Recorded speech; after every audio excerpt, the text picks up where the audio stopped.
Siete stati convocati per rispondere alla minaccia di Mordor. Sauron sta radunando un esercito di orchi per riprendersi l'anello del potere. Se Sauron troverà l'anello saranno dazi amari. Allora lo faccio a pezzi con la mia ascia. Sei un genio, problema risolto, dov'è il rinfresco? Solo gettarlo nel Montefato può distruggerlo. Ma ChatGPT dice che il Montefato si trova a Mordor. Che ci vuole? Possiamo entrare facendo una passeggiata. Largo ragazzi, tocca a me, non puoi semplicemente passeggiare dentro a Mordor. Qualcuno allora dovrà sacrificarsi. Io no. Io no. E va bene, ci andrò io. Ma no, il più scarso. E allora io sarò al suo fianco. Dai ragazzi, è una cosa seria. Hai la mia spada, Frodo. E il mio arco. E la mia ascia. E la mia spada. E anche io ho la spada. E il mio bastone, quello per la magia. Allora è deciso. Dichiaro l'inizio della Compagnia dell'Anello.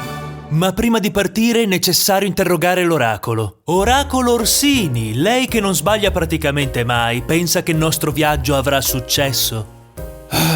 Santo cielo ragazzi, non so come dirvelo. Penso che il vostro gruppo faccia schifo e che presto morirete tutti.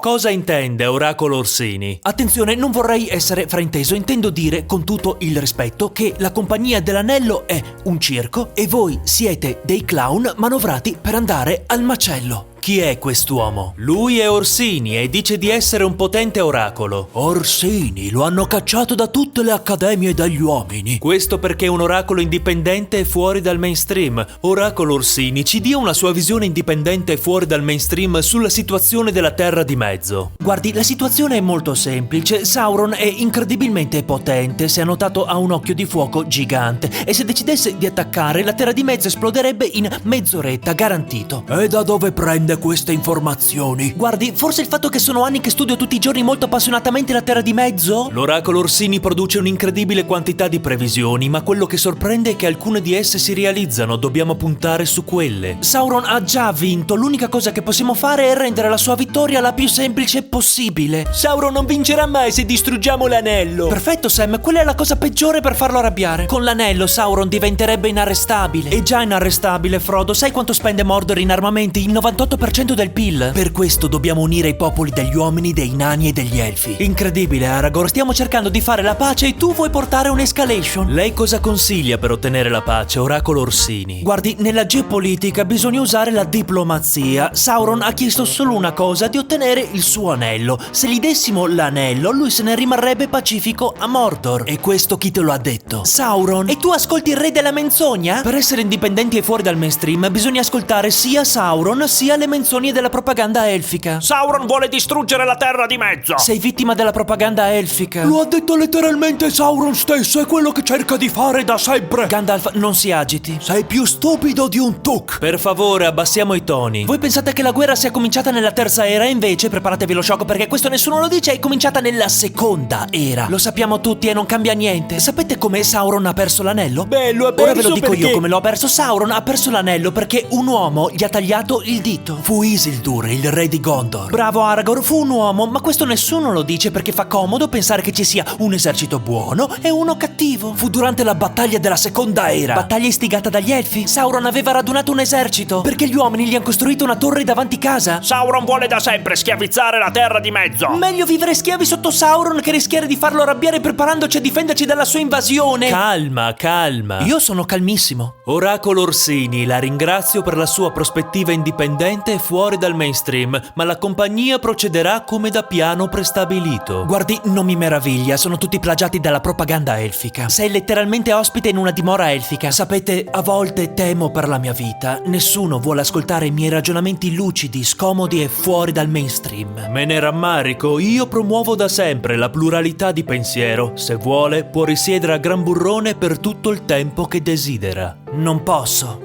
Mi hanno già chiamato alla contea, a Gondor, a Rohan, a Lorien e a Isengard da Saruman. È sempre da Saruman.